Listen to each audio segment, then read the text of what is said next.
Bwana Yesu asifiwe. Mtu upendwaye na Mungu sana, karibu wakati huu tupata nafasi ya kujifunza neno la Mungu. Ninaamini umekuwa na wakati mzuri, umekuwa na weekend nzuri, umeona jinsi Mungu akikutetea, umeona jinsi Mungu akikupigania. Na kama unapita kwenye changamoto kidogo, iwe ni ya afya au kuna mambo hayajakaa sawa, nataka nikukumbushe usisahau wewe ni kiumbe kipya. Kila unachokitafuta kiko ndani yako. Uponyaji unao ndani yako. Amani unayoitafuta Yesu ameweka ndani yako.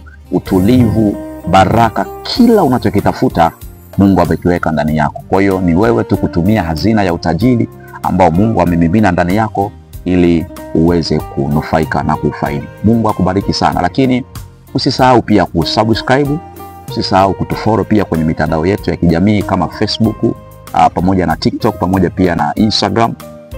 Like, comment na kushare kwa wengine ili tupate nafasi ya kuendelea kujifunza na kukua pamoja katika fundisho la Kristo. Amen. Karibu na twende moja kwa moja.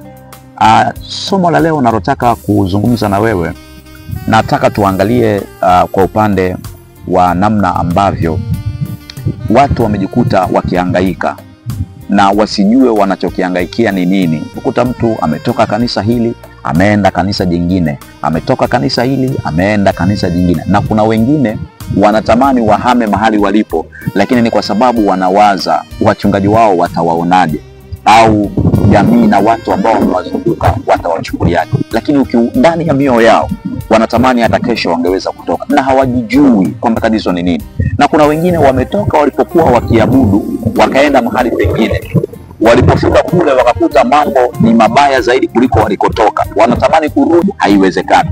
Bwana Yesu asifiwe. Na wengine wamekuwa wakizungumza kwamba tunatafuta miujiza, tunatafuta baraka, tunatafuta uponyaji, lakini mwisho wa siku anaenda mahali alikotarajia apate hicho kitu, anakuta kule hali ndio mbaya kuliko alikotoka. Sasa nataka tuzungumze hili jambo na Mungu atatusaidia kupata solution, tujue hili jambo solution yake ni nini na kwa nini inatokea hivyo.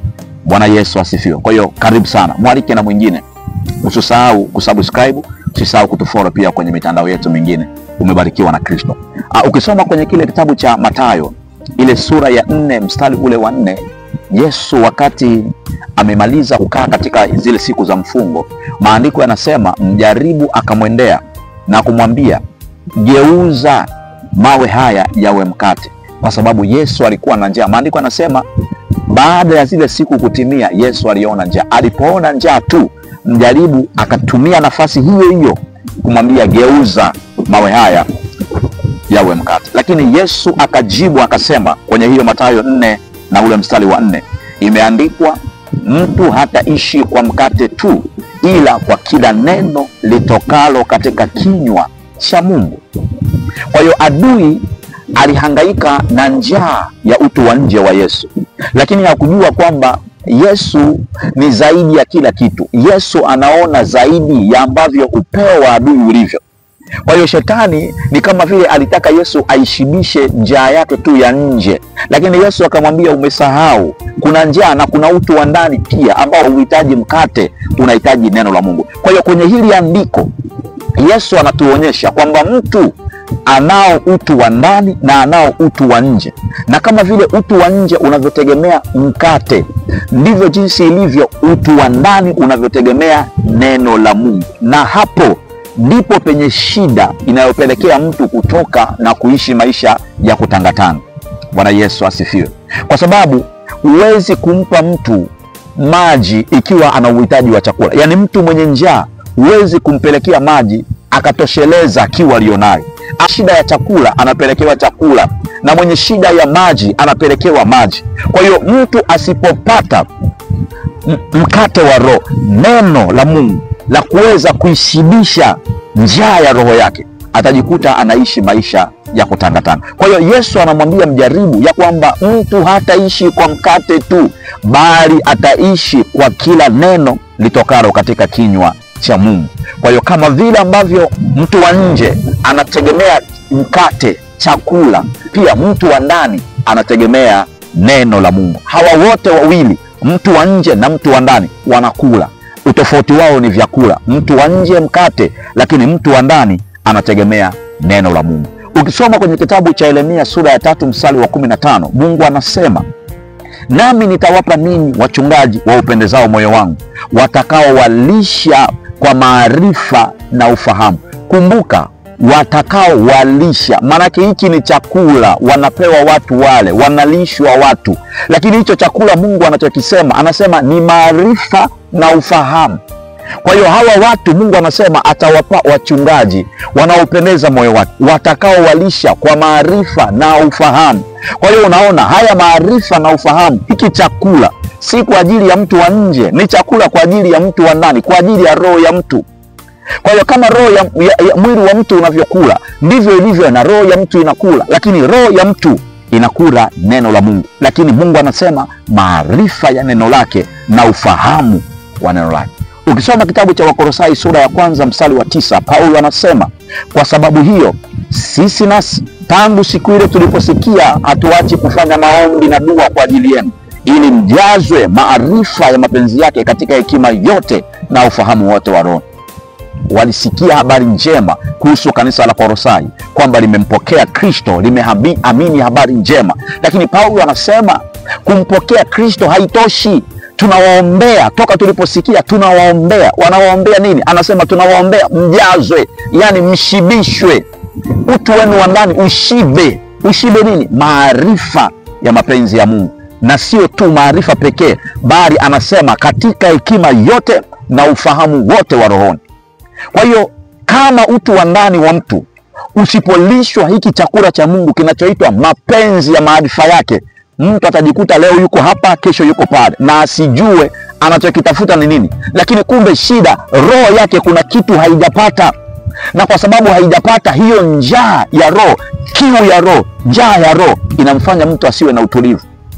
Kwa hiyo lazima sisi watumishi wa Mungu tujue hayo maarifa ya mapenzi ya Mungu, ambayo Mungu amesema kwenye Yeremia 3 anatafuta wachungaji watakao washibisha watu wake kwa ufahamu na maarifa. Paulo anazungumza, anasema mjazwe kwa maarifa ya mapenzi ya Mungu. Tusipojua maarifa ya mapenzi ya Mungu ni kitu gani na kuwalisha hawa watu, lazima watu hawataishi maisha ya kutulia, watatoka wakitangatanga, kwa sababu wanadhani wakitoka nje watapata ambacho roho zao zinakitafuta. Roho ya mtu imeumbiwa kula neno la Mungu, kama vile utu wa nje unavyokula mkate. Roho ya mtu imeumbiwa kula neno la Mungu. Kwa hiyo asipopata huyu mtu, maanake roho yake haijashibishwa, roho yake haijajazwa, na kama haijajazwa, maana anatafuta mahali pengine ili aweze kutafuta chakula.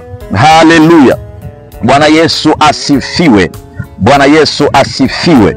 Sasa ukisoma kwenye kile kitabu cha Yohana sura ya 4 mstari wa 31 na ule wa 32 na 34, wakati Yesu akiwa kwenye ile bilika na yule mwanamke, baadaye yule mwanamke akatoka. Alipotoka huku nyuma, wanafunzi wake wanamwambia, mwalimu, sasa yatosha, tunakutaka ule chakula.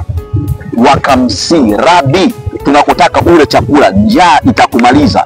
Lakini Yesu kwenye ule mstari wa 32 anawajibu, anawaambia, mimi ninacho chakula msichokijua. Kwa hiyo wao wanafunzi waliona njaa ya utu wa nje, lakini Yesu anawaambia kwa mara nyingine ya kwamba wewe mtu unayo njaa nyingine, na hiyo njaa ni ya utu wa rohoni. Kwa hiyo Yesu anawaambia, msinilazimishe kula chakula cha mwili, mimi ninacho chakula ninyi msichokijua. Mstari wa 34 Yesu akawaambia, chakula changu ndicho hiki, niyatende mapenzi yake aliyenipeleka, nikaimalize kazi yake. Kwa hiyo Yesu anawaonyesha wanafunzi wake kuambia kwamba mimi siwezi kula chakula cha mwili tu, lakini nina chakula kingine cha roho ambacho ndicho nimekuja kupata kukimaliza na kukikamilisha chakula. Anaonyesha, anasema hicho chakula ni kuyatenda mapenzi yake Baba yake aliyempeleka na kazi kuimaliza. Bwana Yesu asifiwe sana. Kwa hiyo Yesu anatuonyesha bado huyu mtu wa ndani anahitaji chakula. Akikosa chakula, malisho yaliyo sahihi, hawezi kuwa na utulivu. Hata ale ashibe utu wa nje, lakini utu wa ndani usiposhiba, huyu mtu hawezi kutulia, kwa sababu maisha ya mtu yanategemea rohoni, yanategemea utu wake wa ndani, hayategemei utu wa nje. Kila anachokitafuta mtu kiko ndani yake, Mungu alishakiweka. Bwana Yesu asifiwe sana. Kwa hiyo anaweza akashiba utu wa nje, lakini akishiba utu wa nje hawezi kuwa na utulivu, kwa sababu utu wa ndani pia na unahitaji chakula. Una njaa kama ulivyo utu wa nje, tena bora njaa ya utu wa nje kuliko njaa ya utu wa ndani. Bwana Yesu asifiwe. Haleluya. Kwa Yesu anaeleza, anasema chakula changu ndicho hiki, nikayafanye mapenzi yake yeye aliyenipeleka, kazi nikaimalize. Nilianza kwa kusema Paulo anazungumza kwenye kitabu cha Wakolosai, anasema mjazwe maarifa ya mapenzi yake. Kanisa, watumishi, tusipojua maarifa ya mapenzi ya Mungu ni kitu gani, kamwe hatuwezi kuwatosheleza na kuwashibisha hao watu ambao wanahitaji chakula cha neno la Mungu ambacho Mungu anasema ni maarifa. Maana chakula hicho wanatakiwa wafundishwe katika hekima yote na katika ufahamu wote wa rohoni. Na Yesu alipozungumza chakula changu ndicho hiki, ni atende mapenzi yake, kwenye kitabu cha Yohana 6:40 anaonyesha mapenzi ya baba yake ni yapi. Anasema mapenzi ya baba yangu ndiyo haya, kila amtizamaye mwana na kumwamini apate kuokolewa, nami nitamfufua siku ya mwisho. Kwa hiyo Yesu alikuja kuyatenda mapenzi ya baba yake, ni kwamba alikuja ili afe na kufufuka. Hayo ndiyo mapenzi ya baba yake. Na akiwa katika Getsemane anamwambia Mungu, ikiwezekana kikombe hiki kiniepuke, lakini kwa sababu anajua haya ndiyo mapenzi ya baba yake, na anasema ikiwa kikombe hiki hakiwezi kuniepuka, basi mapenzi yako yatimizwe.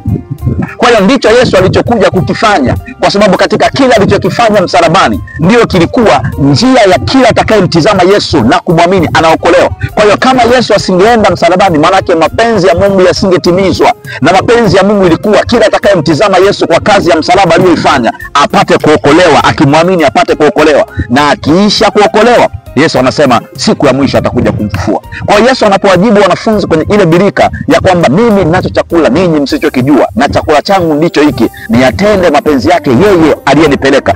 Kwenye Yohana 6:40 anajibu mapenzi ya baba yake ni yapi, kwamba kila amtizamaye mwana na kumwamini apate kuokolewa. Kwa hiyo hayo ndiyo Paulo anayoyasema, tujazwe maarifa ya mapenzi yake. Mtu wa Mungu kishakuwa umeokolewa, umempokea Yesu Kristo, hautakiwi kuishia hapo, unatakiwa ujazwe, ushibishwe maarifa mapenzi ya Mungu. Maanake ujue nje ndani kile Yesu alichokifanya na matokeo yake kwenye maisha yako.